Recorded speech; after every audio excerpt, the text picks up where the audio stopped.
కష్టాలు తట్టుకొని నేను ఇంక బతకలేను. ఈ శివరాత్రి రోజు చనిపోవడం మంచిది. అన్నా ఏంది నువ్వు చేసేది? నా కష్టాలు నీకు తెలుసు, వద్దు, నేను చచ్చిపోవాలా? ఓం నమ శివాయ. ఓం నమ శివాయ. భరించలేని కష్టాలు స్వామి. శివయ్య నిన్ను గొప్పవాణ్ణి చేయాలనుకున్నాను నాయనా. నేను రాకపోయింటే చచ్చిపోయింటాడు కదా స్వామి. నిన్ను తన దగ్గరికి పంపిందెవరు? మీరిద్దరు నన్ను చూసేలా చేసిందెవరు? మనిషిని ధైర్యవంతుని చేసేది సుఖాలు కాదు నాయనా, దుఃఖాలు. నా వల్ల కావడం లేదు స్వామి. గొంతులో భగభగమండే విషమున్న ముఖం మీద చిరునవ్వు చిందించి శివయ్య భక్తుడవు నువ్వు. ఆయన చూసి నువ్వు నేర్చుకున్నదిదా? ఆయన సదా నీతోనే ఉన్నాడు. ధైర్యంగా ముందడిగి. దేవుణ్ణి ఏ కోరిక కోరుకోవాలి స్వామి? దేవుణ్ణి కోరికలు తీర్చమని కాదు, కోరికలే రాకుండా చేయమని కోరుకోవాలి.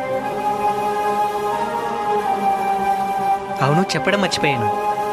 మహాశివరాత్రి శుభాకాంక్షలు.